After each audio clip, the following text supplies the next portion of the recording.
The Discovery. Commander Elena Reyes moved through the silent corridors of Arcturus Station with practiced efficiency.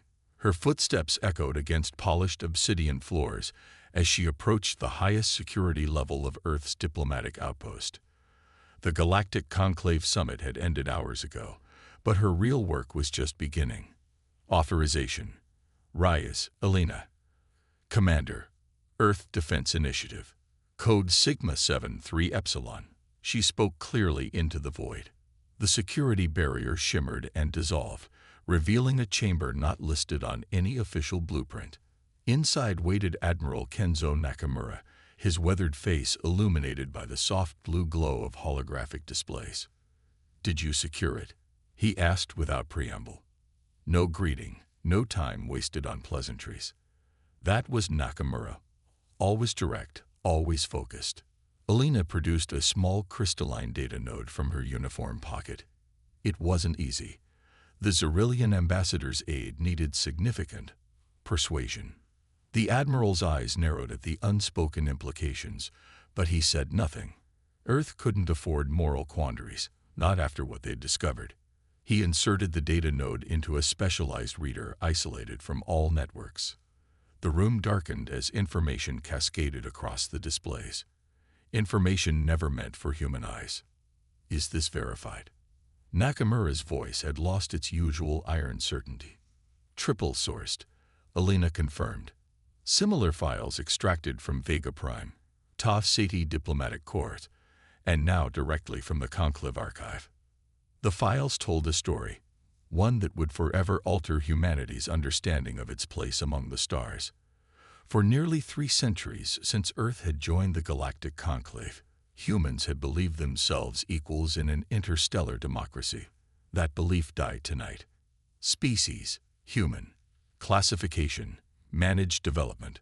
Threat assessment, moderate to severe. Recommendation, continued technological suppression and gradual resource extraction through guided trade agreements. Nakamura's fist slammed against the console. 70 years. I've served in this Corps for 70 years, believing we were building something together.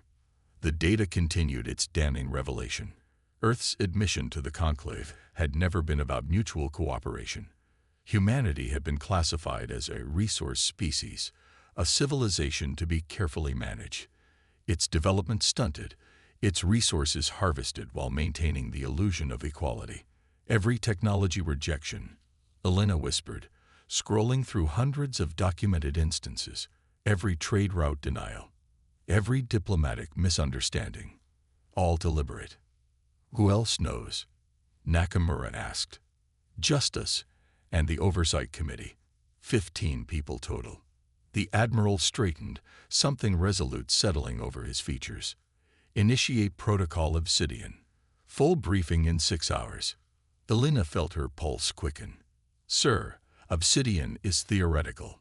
We've never—" "It's not theoretical anymore, Commander. They've been playing us for fools for 3 centuries. He turned to face her fully. "How ready are we for Operation Blackout?" 87% completed. The final quantum relays were seeded last month. The Shadow Fleet is fully operational, but hasn't been tested at full capacity. Nakamura nodded slowly. "It will have to be enough." The Oversight Committee convened in a subterranean chamber beneath the Olympus Mons colony on Mars. 15 of Earth's highest-ranking military and political leaders sat in stunned silence as the evidence was presented. General Lai Wei of the Asian Coalition was the first to speak. "This changes everything. The trade embargoes on quantum processing, the restrictions on gravity manipulation technology." "Not embargoes," corrected Dr. Sato, Earth's leading xenotechnology expert. "Deliberate suppression. They've been feeding us outdated technology while preventing our independent development." United Earth President Isabella Vargas leaned forward. "What's most disturbing is the thoroughness of the deception.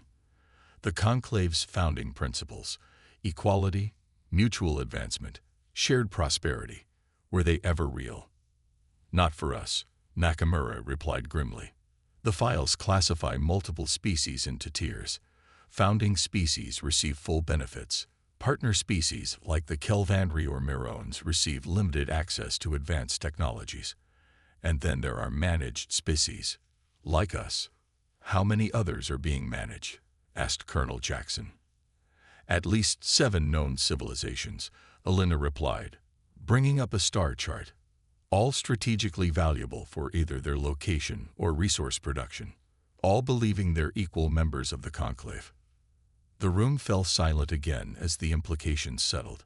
Centuries of history rewritten in a single night, the pride of humanity's ascension to the galactic community, revealed as an elaborate cage. We have options, Nakamura finally said.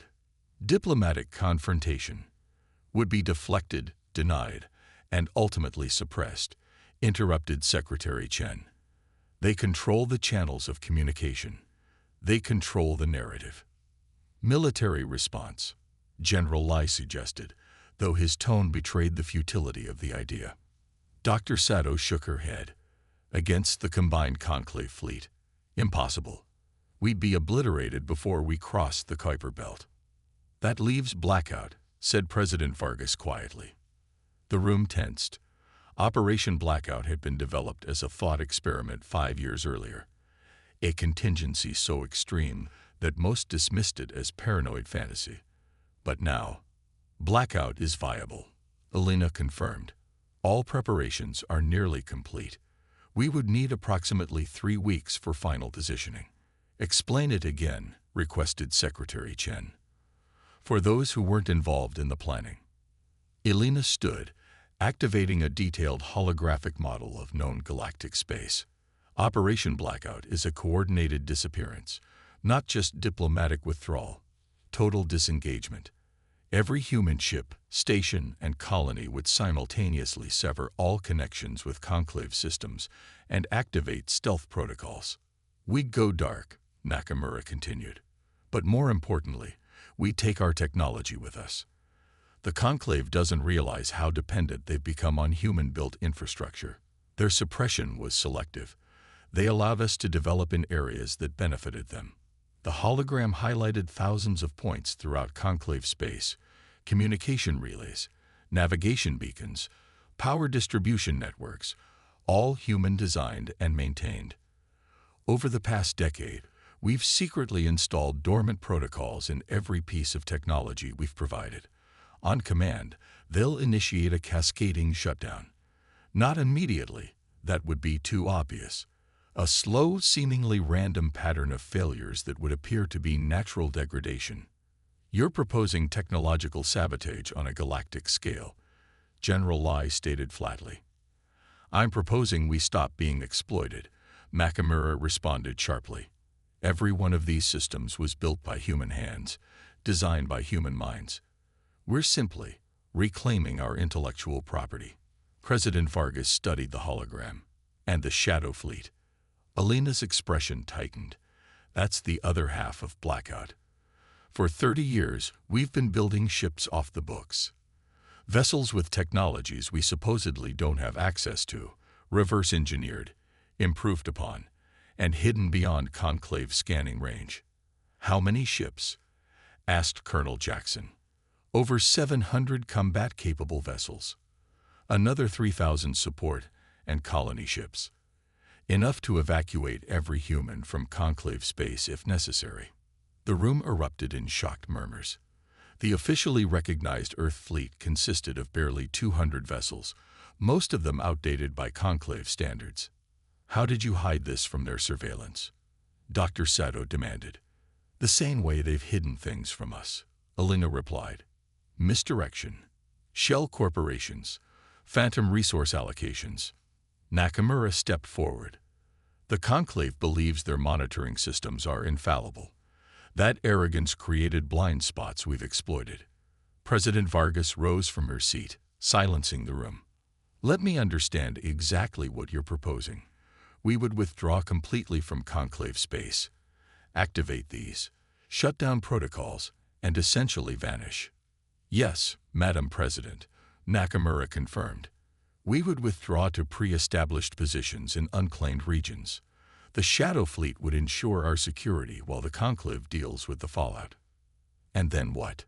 She pressed. hide forever. Elena stepped forward. No, Madam President. We force a renegotiation, on our terms. Once they realize how dependent they've become on our technology, they'll have no choice but to treat with us as equals, or hunt us down as saboteurs, General Lai warned.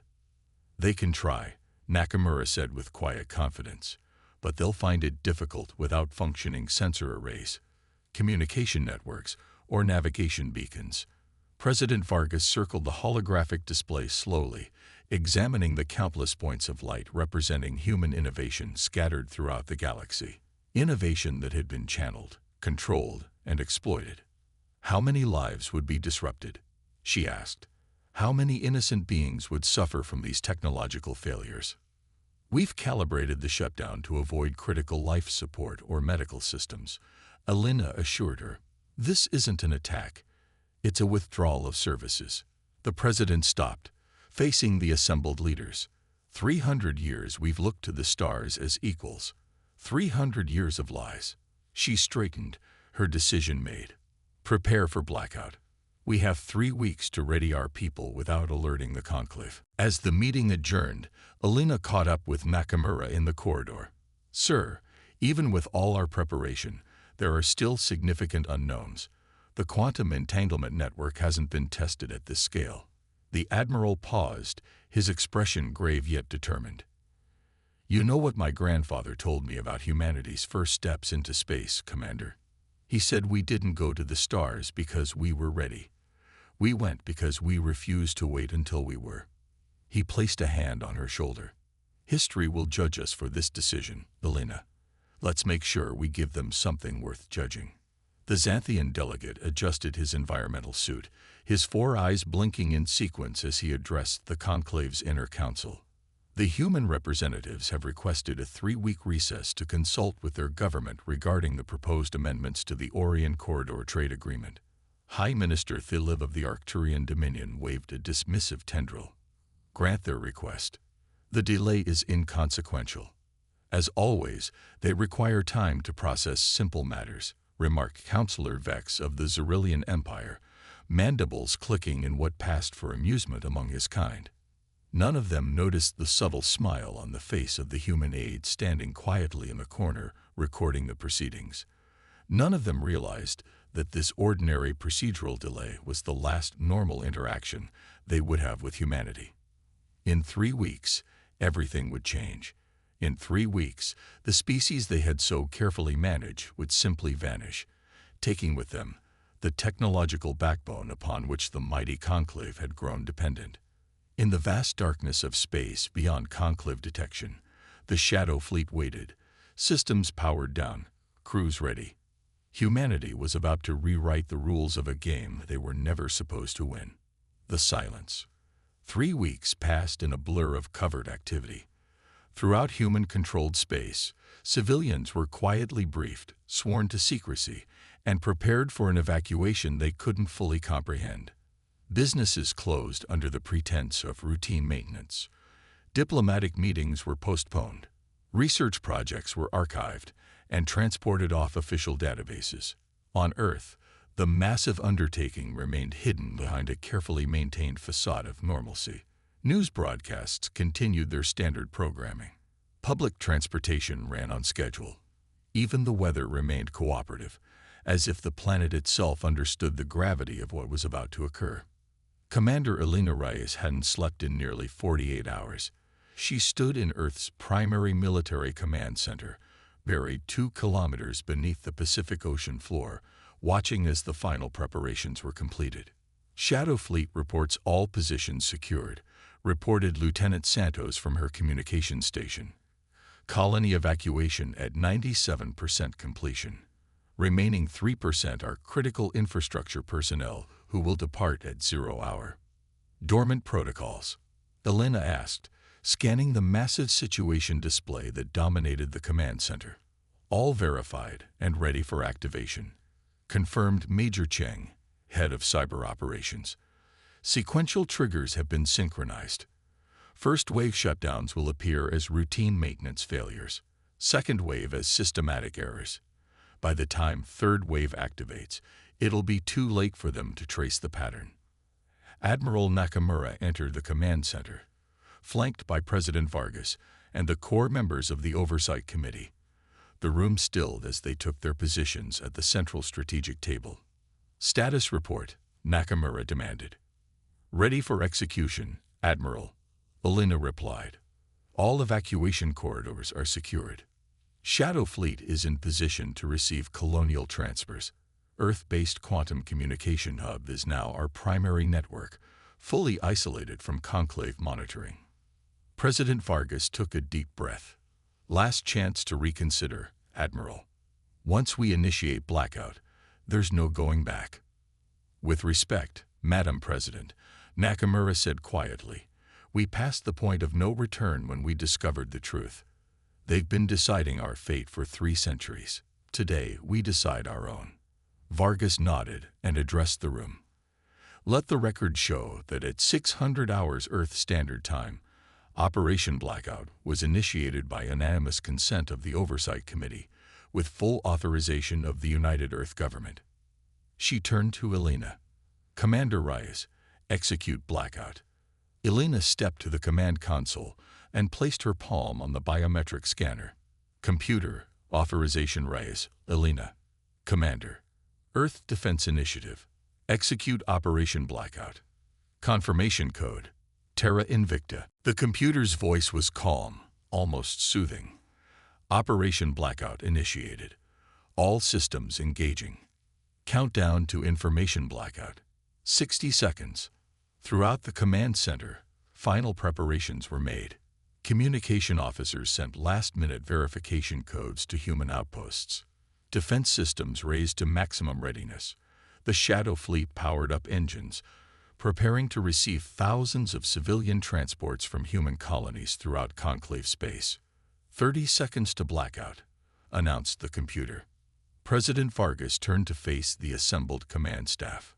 "Remember this moment, not as an act of fear or retreat, but as the day humanity reclaimed its future.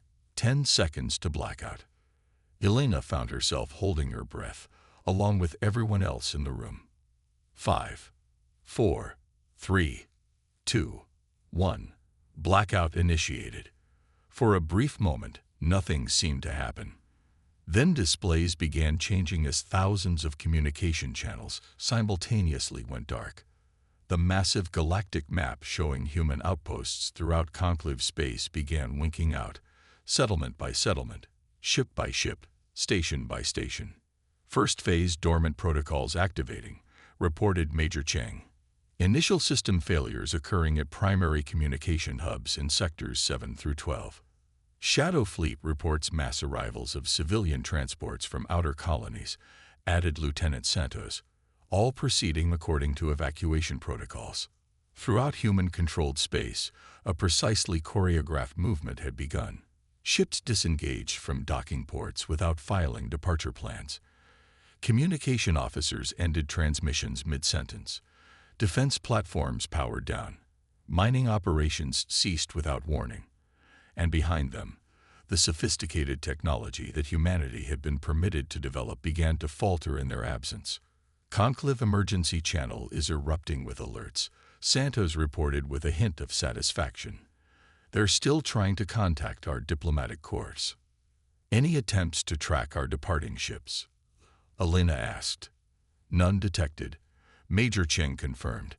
Their primary tracking systems were the first to experience unexplained failures. Secondary systems are being flooded with false signatures. On the main display, the progress of blackout unfolded in real time. 300 years of human expansion throughout the galaxy, erased in less than 30 minutes, not through destruction, but through careful, deliberate disappearance. High Minister Philiv of the Arcturian Dominion stared at the emergency briefing with all 4 of his optical organs, unable to process what he was seeing. "What do you mean gone?" he demanded, membranes flaring in agitation. "An entire species doesn't simply vanish." The emergency session of the Conclave Inner Council had been convened after multiple sectors reported simultaneous loss of contact with human settlements. What had begun as a routine day had spiraled into chaos as reports flooded in from across conclave space. "The data is clear, Minister," responded Zex Kaltar, the conclave's chief of security operations. "Every human outpost, vessel, and colony has ceased all communication and departed their established positions. No warning, no official notification. Their diplomatic compound here on Nexus Prime has been completely evacuated. Even their potted plants are gone." "This is absurd," spat Counselor Vex of the Zerillian Empire. "Our monitoring systems would have detected a mass evacuation of this scale." "Our monitoring systems are experiencing unprecedented failures," Zex Kaltar replied grimly. "Starting precisely 12 minutes after the first human departures were noted." The council chamber fell silent as the implications settled over the gathered leaders. The Hive Queen of the Xandra Collective was the first to make the connection. "The system's failures. They're concentrated in human-maintained infrastructure, aren't they?" she asked, her telepathic voice resonating with growing concern. Zex Kaltar nodded reluctantly. "Initial analysis suggests a strong correlation. Communication relays, sensory arrays, navigation beacons, all experiencing cascading failures, all either built or maintained by human technicians." "Impossible," declared Minister Thelev. "Their technology is regulated. Limited. They couldn't possibly." "With respect, Minister," interrupted Zex Kaltar, "I believe we have significantly underestimated human capabilities." The security chief activated a holographic display showing a conclave vessel adrift in space. "This is the cruiser Eternal Vigilance. 6 hours ago, its entire engineering core, designed and installed by human contractors, initiated a systematic shutdown. Life support and emergency systems remained operational, but propulsion, weapons, and communications are non-functional." "Sabotage," hissed Counselor Vex. "Not exactly," replied Zex Kaltar. "Initial diagnostics show no foreign code, no destructive sequences. The systems simply stopped maintaining themselves. Protocols that were hidden in the original design, dormant until activated." The Hive Queen's telepathic voice rippled with alarm. "How widespread is this?" "We don't know yet. We can't get accurate readings because our monitoring systems are among those affected. But preliminary estimates suggest up to 40% of critical conclave infrastructure may have been designed, built, or maintained by humans." High Minister Thelev slammed a tendril against the council table. "How did we allow this? They were a managed species. Their technological development was supposed to be contained. We channeled their innovation into areas we needed," explained an Arcturian science advisor, speaking for the first time. "Their unique approach to quantum mechanics, their intuitive understanding of systems integration, these were useful to us. We encouraged development in these areas while restricting others. And now they've weaponized our own strategy against us," the Hive Queen observed. "Elegant, almost admirable. This is not a time for admiration." Thelev snapped. "This is insurrection. Locate their fleet. Immediately." Zex Kaltar's expression darkened. "We've tried, Minister, but our long-range scanning arrays were among the first systems to fail, and the humans seem to have masked their departure somehow. We detect energy signatures, but they lead nowhere or circle back on themselves." "They can't have simply disappeared," Counselor Vex insisted. "No," agreed the Hive Queen. "But they've made themselves very difficult to find. And with each passing hour, more of our infrastructure fails. They've created a situation where we must dedicate resources to maintaining critical systems rather than pursuing them." The council chamber erupted into arguments and accusations. Who had authorized so much human involvement in critical systems? Why hadn't the containment protocols been more strictly enforced? How had they hidden their capabilities so effectively? In the chaos, no one noticed the small communication device on the central table, blinking once before activating itself. The arguments fell silent as a holographic image formed above the device. A simple Earth insignia, rotating slowly, followed by the appearance of Admiral Nakamura.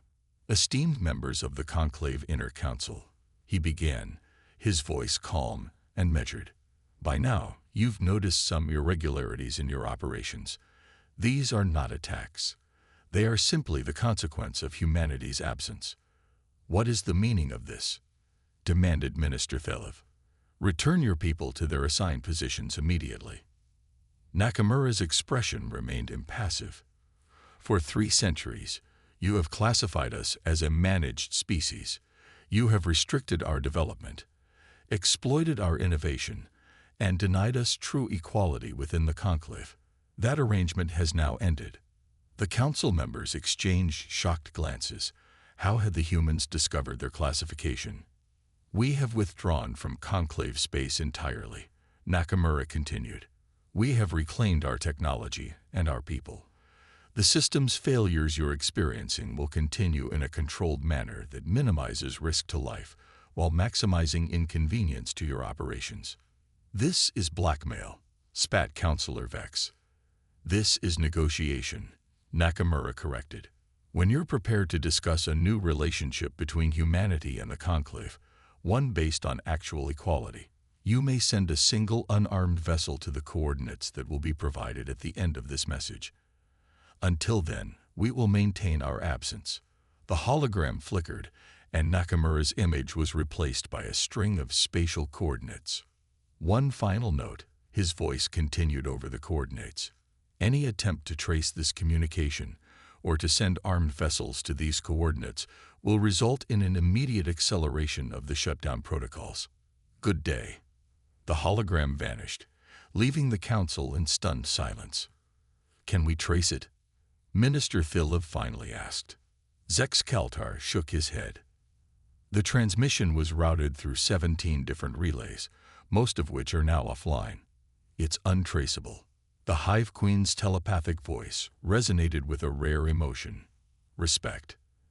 They planned this meticulously. For years, perhaps decades, while we believed we were managing them, they were preparing. We cannot negotiate with them, Thelev declared. The precedent would be disastrous. Other managed species would demand similar treatment. And if we don't, asked the Hive Queen, how much of our infrastructure will fail in the next cycle? The cycle after that? How many worlds depend on human-maintained systems? No one had an answer. The mighty galactic conclave, an alliance spanning thousands of worlds, found itself paralyzed not by violence or threats, but by simple absence. In the command center beneath Earth's ocean floor, Elena watched the conclave's reaction with grim satisfaction. They received the Admiral's message, she confirmed. No attempts to trace the signal detected. Nakamura nodded. Now we wait. How long until the second phase shutdowns begin? 12 hours, replied Major Cheng. Focus will shift to transportation networks and financial exchange systems. And our people? President Vargas asked. All evacuated. Final confirmation received 10 minutes ago. Elena reported. 100% of human population successfully withdrawn from conclave space. Shadow Fleet reports all civilian transports safely arrived at designated sanctuary points. For the first time in weeks, Nakamura allowed himself a small smile. Phase 1 complete, then. Humanity has vanished from the stars, at least as far as the conclave knows. Elena turned to the galactic display, now showing the hidden positions of the Shadow Fleet and evacuated human populations, safely beyond conclave detection. What happens if they refuse to negotiate? She asked quietly. They won't, Nakamura replied with certainty. They can't. They've grown too dependent on us without realizing it. That was their mistake, believing they could use our innovation while keeping us contained. President Vargas studied the readouts showing cascading system failures throughout conclave space. And if they try to find us by force, the Shadow Fleet is prepared, Elena assured her. But they won't get that far. Their military vessels rely on navigation systems designed by human engineers. Their weapons platforms use targeting algorithms written by human programmers. Even their secure communications use encryption protocols developed by human mathematicians. They thought they were being clever, Nakamura added, allowing us to develop technologies that serve their needs while restricting those that might threaten their power. Now they'll learn what it means to underestimate humanity. As if to punctuate his words, another cluster of lights on the galactic display turned amber, indicating systems beginning to degrade. Humanity had not fired a single shot, had not issued threats or ultimatums. They had simply left. And in their absence, the mighty conclave was discovering just how much they had come to rely on the species they had thought they controlled. The silence of humanity echoed louder than any declaration of war could have, and somewhere in the vast emptiness of space, the Shadow Fleet waited, watching as the stars themselves seemed to hold their breath, waiting for the conclave's response. The unraveling.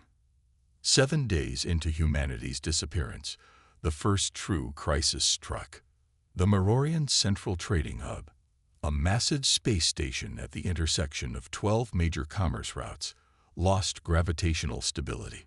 The subtle algorithms that had maintained its delicate balance for decades began to drift out of alignment. What started as minor fluctuations in artificial gravity quickly escalated into catastrophic oscillations. Emergency protocols activated automatically, but they too had been designed by human engineers. The evacuation was chaotic, disorganized. By the time conclave emergency vessels arrived, the station was spinning erratically, sections breaking apart under the strain. No lives were lost, a testament to the careful calibration of humanity's withdrawal. But as footage of the crumbling station spread across conclave networks, panic began to take root. If the mighty Merorian hub could fall, what else might follow? The answer came swiftly. Within hours, reports flooded in from across conclave space. On Dravix Prime, the atmospheric processors that converted the planet's toxic air into breathable atmosphere began showing signs of degradation. The resident Xanthian population had 48 hours before they would need to evacuate. In the Procyon system, 3 major shipyards discovered critical flaws in their production lines, flaws that had been managed by human-design monitoring systems that were no longer functioning. The Galactic Financial Exchange, heart of the conclave's economy, reported that transaction verification algorithms were becoming increasingly unreliable. Trading slowed to a crawl as manual verification became necessary. Throughout conclave space, a pattern emerged. Systems weren't failing catastrophically. They were degrading in carefully controlled ways, inconvenient, economically damaging, but rarely life-threatening. It was as if humanity had calibrated their departure to maximize pressure while minimizing harm. The message was clear. This is what your galaxy looks like without us. In the Emergency Command Center on Nexus Prime, High Minister Thiliv of the Arcturian Dominion paced furiously, his tendrils lashing with each step. 7 days, he thundered. 7 days, and we still cannot locate a single human vessel. Zex Kaltar, the Conclave's chief of security operations, looked exhausted. Like most of the emergency response team, he had been working continuously since the crisis began. We're tracking thousands of energy signatures, he explained wearily. But the humans have deployed some form of quantum interference technology. Our sensors detect their drives, then lose them, only to find them again in impossible locations. How are they doing this? Demanded Counselor Vex. Their FTL capabilities were limited by treaty. Evidently, replied the Hive Queen of the Xandri Collective, they did not feel bound by a treaty that classified them as livestock to be managed. The council chamber fell silent at her blunt assessment. The situation continues to deteriorate, reported Tech Master Silver of the Operational Crisis Team. We've identified 27 critical systems that will fail within the next 3 cycles if we cannot restore proper maintenance protocols. What of the engineering teams? Asked Minister Thiliv. Surely our own technicians can resolve these issues.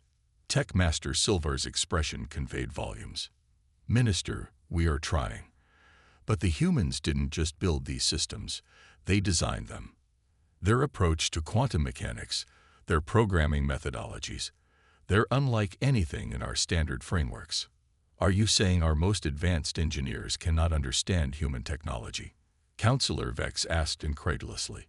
I'm saying they designed these systems specifically to be maintained by them, Silvar clarified.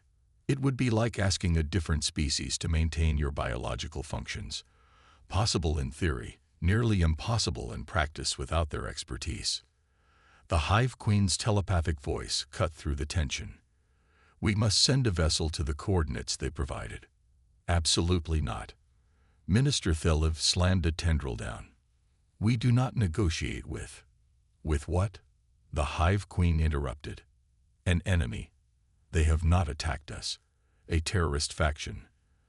They have carefully avoided casualties. A rebellious province. They were never truly part of us. We made certain of that. She floated closer to the strategic display, her translucent form reflecting the red warning indicators flashing across conclave space. We classified them as a managed species, she continued. We treated them as resources rather than partners. Now they have withdrawn those resources. They are simply letting us experience the consequences of our decisions. So we surrender. Counselor Vex's mandibles clicked angrily. Allow one species to dictate terms to the entire conclave. We open dialogue, corrected the Hive Queen. Before more stations fail, before colonial worlds become uninhabitable, before our economy collapses entirely. Minister Thelev's color shifted to a deeper blue, a sign of distress among his kind. If we negotiate with humans, every managed species will demand similar treatment. Perhaps, the Hive Queen acknowledged, they should have it. Commander Elena Reyes stood on the observation deck of the Defiance, flagship of humanity's Shadow Fleet. Through the massive viewport, she watched as technicians completed installation of the final quantum relay node, the last piece of humanity's new independent communication network. 300 ships floated in formation around them, representing barely a fraction of the fleet that had vanished from conclave space. The rest were distributed strategically throughout unclaimed regions, protecting evacuated human colonies and maintaining vigil over critical points in their new defensive perimeter. Admiral Nakamura joined her at the viewport, his reflection appearing beside hers in the transparent aluminum. Beautiful, isn't it? He said quietly. Elena nodded. I never thought I'd see so many of our ships gathered in one place. The Conclave would have never permitted it. The Conclave no longer determines what we permit ourselves, Nakamura replied. Status report. Elena activated her neural interface, information flowing directly into her consciousness through the implant at her temple, another technology the Conclave had discouraged humans from developing. Phase 2 shutdowns proceeding on schedule, she reported. Economic impact has reached critical threshold in 7 major sectors. 14 Conclave worlds have declared states of emergency due to infrastructure degradation. Casualties. None confirmed. Our safeguards are holding. Life-critical systems remain operational, though at reduced efficiency. Nakamura nodded with satisfaction. And our people? Adjusting well, all things considered. The colonial transfers were smoother than expected. Most civilian populations have been successfully integrated into the sanctuary habitats. For generations, humanity had been expanding throughout conclave space, establishing colonies, trading posts, and research stations. Now, in less than 2 weeks, every human had been withdrawn to secret locations beyond conclave detection, a logistical miracle that had required years of clandestine preparation. The Oversight Committee is requesting your presence at the Strategy Conference, Elena added. President Vargas wants to discuss next steps if the Conclave continues to ignore our message. Nakamura turned from the viewport. They won't ignore it much longer. Their systems are failing faster than even we anticipated. You sound almost disappointed, Elena observed. I am, he admitted. I had hoped they built more redundancy into their infrastructure, that they weren't quite so dependent on us. They didn't think they needed to, Elena replied. We were just the helpful servants after all, the clever pets who built useful things. A communications officer approached, offering a data pad with a crisp salute. Admiral, we're detecting increased activity at Nexus Prime. The Conclave Inner Council has been in emergency session for over 12 hours. Nakamura reviewed the intelligence. They're fracturing, he noted. The Xandri and Treveri delegations are pushing for negotiation. The Arcturians and Xerillians still oppose it. And the balance? Undecided, but trending toward pragmatism as more systems fail. He handed the pad back. Maintain surveillance. Alert me the moment they reach a decision. As the officer departed, Alina studied the Admiral's expression. You never expected them to hold out this long, did you? I underestimated their pride, Nakamura admitted, though not their dependence. He gestured toward the massive holographic display at the center of the command deck, showing real-time status of Conclave systems throughout explored space. Nearly a third of the display glowed amber or red, indicating systems in various states of degradation or failure. Did you know, he said conversationally, that 78% of the Conclave's quantum communication network was designed by human engineers? The basic technology existed before we joined, but we perfected it, made it faster, more reliable, more efficient, and built in dormant protocols, Alina added. Indeed, the same story repeats across dozens of critical technologies. They allowed us to innovate in areas that served their needs while restricting developments that might give us independence. A strategy that has backfired spectacularly, Alina observed. Nakamura's expression hardened. They thought they were being clever, using us while containing us. They never considered that we might be doing exactly the same to them. On the mineral-rich world of Kalavix II, Governor Trellamore of the Draveri Ascendancy faced an impossible situation. The atmospheric processing facility that made the planet's toxic atmosphere breathable for his people was operating at 17% efficiency and declining rapidly. How long? He demanded of his chief engineer. 36 hours at current degradation rates, the engineer replied grimly. After that, toxicity levels will exceed safe parameters even with personal filtration equipment. Evacuation options. Limited. We have transport capacity for perhaps 40% of the population. The rest would have to wait for Conclave emergency vessels. Governor Trellmore's four-fingered hand clenched into a fist. And how long would that wait be? The emergency coordinator spoke up. Uncertain, Governor. The Conclave Emergency Response Fleet is already stretched thin responding to similar crises on 7 other worlds. This is insanity. The governor exploded. How could the humans have integrated themselves so thoroughly into our critical systems? No one answered. The truth was uncomfortably obvious.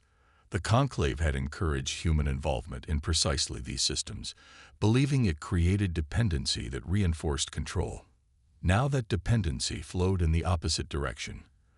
A communication officer interrupted the tense silence. Governor, we're receiving a transmission. Origin unknown. Put it through. The holographic display activated, revealing a human woman in a uniform unmarked by any Conclave insignia. Her expression was neutral, professional. Governor Trellamore, I am Captain Sarah Chen of the Earth Defense Force. We are aware of your situation on Kalavix II. The governor straightened. Have you come to gloat while my people suffocate? No, Governor, she replied calmly. I've come to offer assistance. Trellamore blinked in surprise. Assistance. We have no quarrel with your people. Our dispute is with the Conclave leadership and their policies toward Earth. We have no desire to see innocent lives endangered. The captain's image was replaced by technical schematics, detailed maintenance protocols for the atmospheric processors. These instructions will allow your engineers to stabilize the system for approximately 2 months. Not a permanent solution, but enough time to organize a proper evacuation if necessary. The chief engineer was already reviewing the data, his expression shifting from skepticism to cautious hope. These might work, he confirmed. The approach is unorthodox, but the principles are sound. Governor Trellamore studied the human captain suspiciously. Why help us now? Why not simply let the systems continue to fail? As I said, our dispute is not with your people, Captain Chen repeated.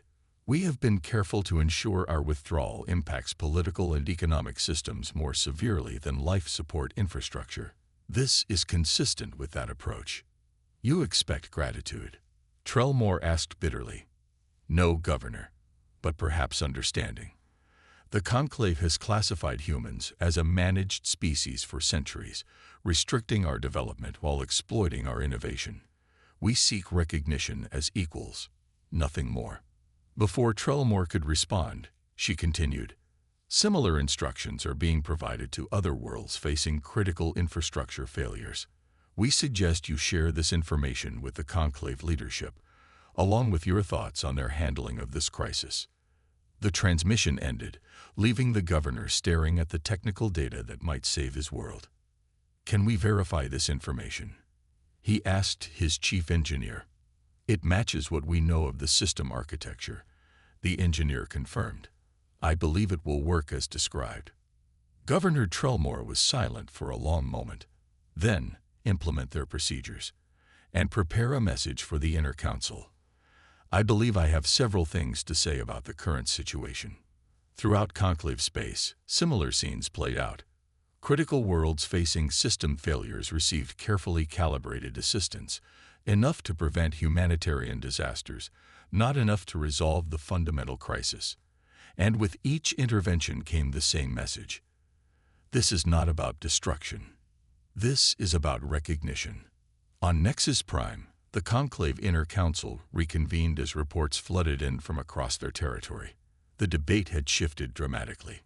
14 major colonial governors have now formally requested that we open negotiations, reported Zex Kelter, including representatives from all founding species territories. They're interfering in our internal politics, growled Minister Thelev, turning our own people against us. By offering assistance we cannot, asked the Hive Queen pointedly. By preventing mass evacuations and potential loss of life. How inconsiderate of them. Councillor Vex's mandibles clicked rapidly, a sign of extreme agitation. The humans are manipulating the situation masterfully, he admitted. By providing limited assistance to failing systems, they position themselves as reluctant saviors rather than saboteurs. The philosophical distinction is irrelevant, Tech Master Silver interjected. What matters is that our infrastructure continues to degrade faster than we can compensate. The temporary measures they've provided to colonial worlds will only delay the inevitable. The Hive Queen's telepathic voice resonated with unusual force. We have delayed long enough. I move that we send a diplomatic vessel to the coordinates provided by Admiral Nakamura. Second, said an unexpected voice.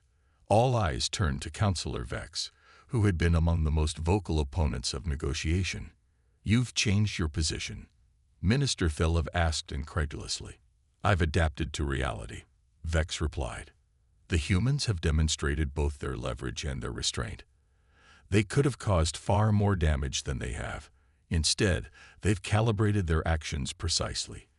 Enough pressure to force our attention, enough restraint to allow for diplomacy. He paused, mandibles clicking softly. In their position, I might have been less merciful. The vote was called. The result was unanimous. A rarity in conclave politics. A diplomatic vessel would be dispatched immediately to the coordinates provided by humanity. As the council adjourned, the Hive Queen approached Minister Thelev privately. You were correct about one thing, she observed. After this, every managed species will demand revaluation of their status. It will change everything. Thelev replied grimly. Yes, agreed the Hive Queen. Perhaps it should. On the bridge of the Defiance, a sensor operator called out, Admiral. Conclave vessel detected approaching the rendezvous coordinates. Nakamura and Alina moved to the tactical display.